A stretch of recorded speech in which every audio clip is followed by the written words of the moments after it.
今天带大家到附近的公园转一转，顺便和大家讲一下为什么我会选择来日本，放弃了这个在国内月薪上万的程序员工作。今天天气非常好，下了一点点小雨，不过这个不冷不热，非常适合出来散步。这边好像有小朋友在玩耍，看一下在干什么。这里是一个学校吗？看起来有点像学校，很多小朋友在这里打棒球。感觉他们这边基本上都是打棒球、篮球和羽毛球、足球这些比较少。给大家讲一下为什么我会选择放弃在国内月薪上万的工作，来到日本这边重新开始。我是22年毕业的，在大学的时候读的是计算机专业。实际上我大三下册的时候就开始出去实习了。那个时候学校要求出去找实习，然后我做过线下的销售，做了2个多月吧。当时感觉这个压力太大了，所以说后面换了一份，然后我又选择了体验一下这个新媒体运营。实际上我对这个自媒体这一块特别感兴趣，因为我的分享欲特别强。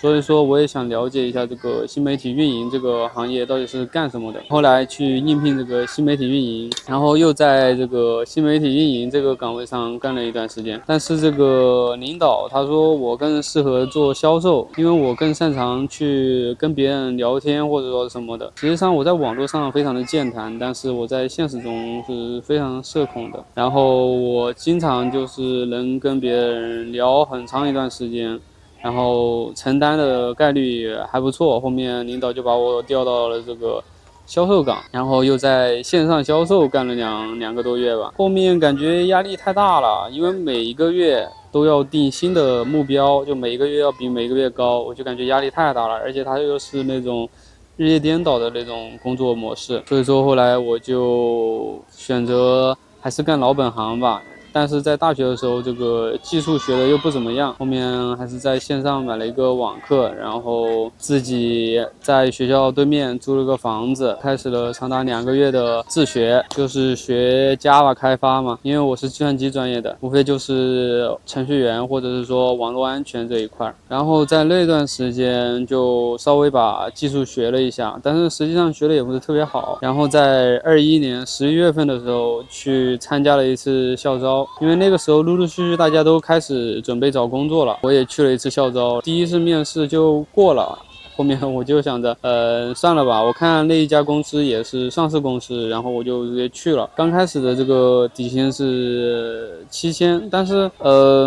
会有2200的这个出差补贴。实际上干的就是那种外包的那种工作，对我来说实际上都差不太多，因为我也不是特别恋家的那种性格，就是说我就算不在父母身边，我也是完全能待得住的，离家远近对我来说都问题不是很大。这个和孝心没有什么很大的关系，就是单纯的就是没有那种特别恋家的那种情节。所以说这个出不出差对我来说都差不太多。但是我不太喜欢的一点就是总是和各种人去交流，乱七八糟的，就一天下来你感觉特别的乱，不是在干一件事情，就不是一直在敲代码，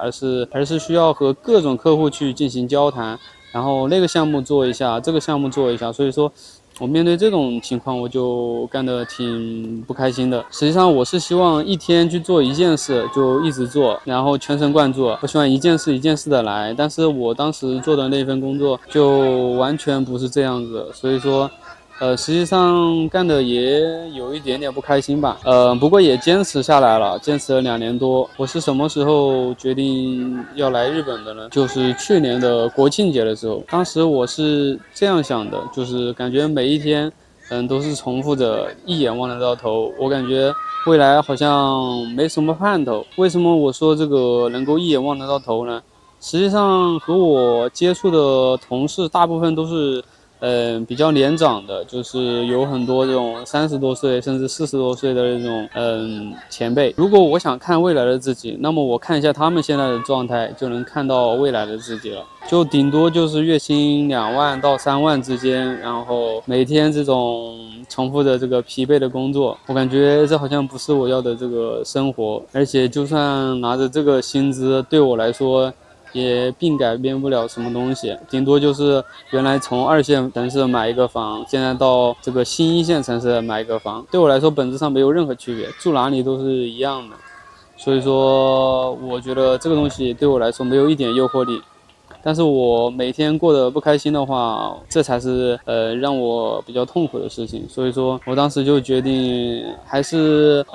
趁着年轻的时候多出去转一转，让未来充满这个不定的因素。至少这样子的话，你未来不是一眼望到头嘛，对吧？我还是那个观念，就是说你靠打工你是永远无法就挣到大钱的。所以说你还是要多制造点机遇，就是如果你一眼望得到头的话，你就想办法改变，对吧？然后我为什么选择的是日本呢？首先，我对日本这边的文化是比较喜欢的，因为日本这边比较适合 I 人嘛，就是大家都客客气气的，然后不去互相打扰彼此的这个生活状态。我实际上现实中是特别社恐的一个人，所以说这一点我也很喜欢，而且我很喜欢日本这边就是很有礼貌的那种感觉，不管是表面上还是说真实的这种情况，但是起码这个大家都客客气气的，我就觉得非常好。实际上我现实中我也比较偏这种类型啊。还有就是我们对其他的国家大部分都不是特别了解，然后有一些比较好的发达国家，他们这个要求又太高了，就是对于经济上的开销有点太大了，而且没有一个很好的途径去。所以说综合起来，亚洲这一块肯定是日本是首选的，对吧？而且我们的审美和日本人的审美都基本上差不太多，所以最后选择了这个日本。当时下了这个决定之后，我就立刻逼迫自己去报班学习日语，因为我知道如果说我不逼迫自己的话，我中途肯定会放弃的。所以说我在做了这个决定之后，我就立刻花了1万多块钱报了一个日语班，学的也不是特别好，就一开始我是报的那种大班课，就是学到 N2，但是我发现我一边工作一边学习，完全跟不上进度。最后我选择把它改成了这个1对1的这种课程。1对1的课程的话，相对而言更能接受一点。不过它的课时非常少，就差不多30节课，每一周上1节。但是多多少少对我还是有很大的帮助的。虽然说当时学完之后连 N5 的水平可能都没到，不过也没太大的关系，至少对50音图熟悉了，然后对一些特别简单的这个口语熟悉了一点点，并且你看着一个句子的片假名，你能够不是特别结巴的那种读出来，就已经非常好了，我觉得。然后就基于这种情况下，我来到了这个日本。我不知道有多少人和我这种想法是一样的，就我总觉得这个靠打工是永远无法实现自己的理想的。就我希望未来就是能够早一点退休，然后能够做自己喜欢做的事情，希望能有自己的事业。如果说我到了日本之后，就是也没办法，就是拥有自己的事业或者说什么的，那我觉得至少未来就是不能一眼望得到头，就是还有很多这个不定的因素，我觉得这个就挺好的。我觉得这样子就不是特别的迷茫那种感觉。至少你现在在这边有了很多时间，你可以学习各种东西。因为我每天就下午3个小时的课，然后早上你可以学一下做饭啊，然后现在可以学习这个打理自己的头发什么的，然后你甚至后期你想学习其他的东西都可以。你的日语差，你也可以抽时间天天学学日语，对吧？就每天就感觉很充实，这种感觉就很好，因为你每天都在提升，你就不会迷茫，对吧？但是你如果说在国内的话，你每天就因为一点点鸡毛蒜皮的小事，每天重复着，这个感觉挺没劲的。还是希望未来能够抓到一些机遇，能够有一些自己的事业，这样子的话能挣到一笔钱，后面我应该会选择做自媒体，就是全职自媒体那种。就我有自己的事业之后，我也不差这点自媒体的钱了，那么我就想赚钱的时候我就多拍一拍，我不是特别想赚钱的时候，想休息的时候就自己休息休息，学一点技术或者说什么。实际上我这个人受环境影响是非常严重的，我对什么东西都感兴趣，但是我自己的这个主动性又不是特别强，我需要外界的因素去推动我去前进，这就需要很多钱去学习各种技能。当我有很多钱的时候，我就愿意去花这个钱去提升自己，这也就解释了为什么我选择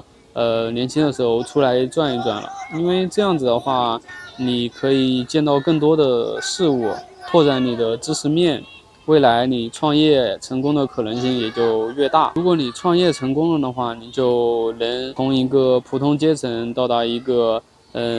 小有资产的这个阶层了。基于那种情况下，如果你的欲望不是特别高的情况下，你就可以退休了，对吧？拿着这些钱买一些这个银行的债券，通过这些利息赚的钱去购买各种课程，然后学习各种技能，甚至去世界上各个地方去玩等等，然后闲暇时间去拍拍视频。感觉这种生活状态才是我最想要的。可能有些人会想，为什么你不早点攒钱，然后买车买房结婚生子等等。实际上我的恋爱观就有一点偏保守派，有一点那种旧中国时代的那种思想。我对于爱情就是希望是那种比较纯粹的不物质性的。我觉得住农村住城里住3、4线城市和住1线城市对我来说都没有特别大的区别。当然我有一个要求，就是希望周围稍微便利一点，然后这个网络信号什么的好一点。毕竟我这个也对于网络这一块还是有一定的追求的，因为我是计算机专业的嘛，这个平时的爱好也会促使我用到手机和电脑。对于异性这一块我感觉自己的要求有点高。实际上我也不知道我什么时候才能遇到自己特别喜欢的那种人，但是我肯定是不会将就的，因为我这个性格是这样子，就是比较执着吧。当真正的这个陷入爱情中的时候，有一点点盲目的那种感觉，所以说这个要慎重一点。而且我觉得一段婚姻的话，从这个恋爱期到结婚期需要一个比较长的一个过程，所以对我来说这些都还非常的遥远，我也就不着急这些东西了。如果说我要选择另一半的话，那我肯定是希望对方不要过于物质，然后有钱或者说没钱都能踏踏实实的过日子。当然我自己也是积极向上的，我肯定是希望自己能够事业有成。我刚刚也说了，就是说我还是想早点退休，然后每天做自己想做的事情。实际上我不是特别在意物质的这种人，我可以为对方付出100%，但是我希望对方不要过于追求这些物质上的享受。我可以主动去给你买，或者是说，过节的时候主动去花很多钱去送给你，但是你不要总是就主动的去，说这个我想要，那个我想要等等，甚至我觉得把所有的钱给对方管理都是没什么问题的。当然，我把钱给对方管理是希望对方，三观和我差不多，就是比较踏踏实实，比较考虑这个价值主义，而不是说把这些钱全部用来花于各种物质上的追求。还有一点就是谁挣的钱多，那么谁管理，这也是一个很好的方式。我指的是什么？我指的是你能够用这个钱去生钱，在这种情况下去管理这个钱会更加的好，并不是说我不愿意把这个钱交给自己的另一半去保管，这个是错误的。我只是说，如果未来我进行了创业，并且小有所成的话，那么我对于钱这一块是更加敏感的，我会更加懂怎么用钱去生钱，而且我实际上没有很多爱好去促使我去进行各种消费，所以我也不会去乱花这个钱。那么交给我保管，实际上也是非常好的一个选择。当然也会考虑到另一半的一个感受，如果另一半的经济上有一些压力的话，适当的给对方一些支持是完全没有问题的，对吧？甚至我特别喜欢这个日本的那种模式，就是说一方在外面工作，另一方在家里打理家务等等，就一方主外，一方主内。我觉得这种模式也是非常好的。实际上我更倾向于这种模式，就干脆对方就不要工作，然后专门在家里就照顾家里，照顾孩子，照顾我，或者是说我在家里全职照顾他，我觉得这2种都可以，我觉得没什么问题，就是各取所需嘛。我也是能够在外面挣钱，我也是能够在家里踏踏实实的这个打扫卫生，照顾家里的，我觉得这样子幸福指数会更高一点点。实际上我不太喜欢2个人都非常的匆忙，然后因为工作上的不开心的事情，到时候到了家里2个人又因为一点点小问题又发生一些矛盾，我觉得这个会导致2个人在一起就非常的难相处。然后讲一下我现在的一个打算吧，就我现在的状态就是日语还非常的差，没有办法，就每天学学日语，闲暇的时间学一学做饭，然后学一下其他的技能，比如说这个打理自己的外形呀。我应该会在3个月以后，然后开始尝试找这个兼职，然后半工半读，到时候可能拍视频的机会就比较少了，可能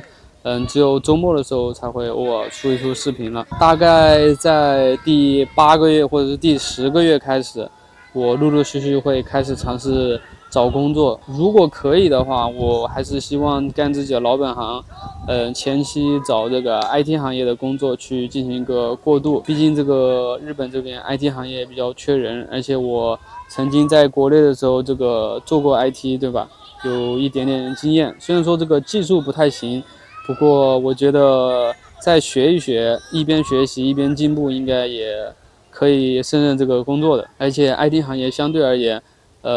福利待遇比其他的行业可能会稍微好那么一点点。我觉得大概在干了什么3、4年左右，然后存了一点点钱之后，找一找看有什么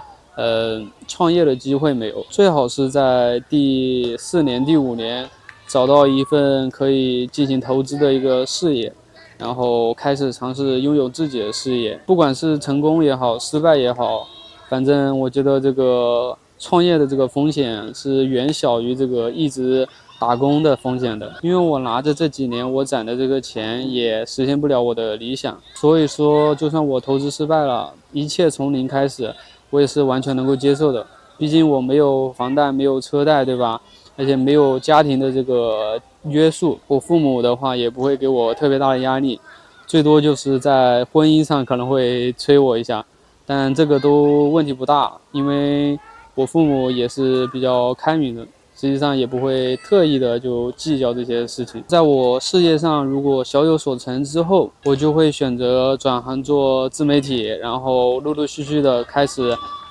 决定退休，然后会开始陆陆续续的把繁忙的工作分配给自己信任的人，自己拿着一少部分的分红就够了，开始去学习各种事物，比如说学习钢琴呀，比如说学习滑冰呀，学习这个散打呀等等。我感觉我对好多东西都特别感兴趣，就是一直没有去逼迫自己去学这些东西。这些就是我的一些打算，我会一直记录我的成长史的。也许你们会见证一个企业家的诞生，或者你们会看到平凡的人的一生是怎么度过的。如果大家觉得这个有意思的话，可以3连支持一下。那么本期视频就到这里了，我们下期再见，拜拜。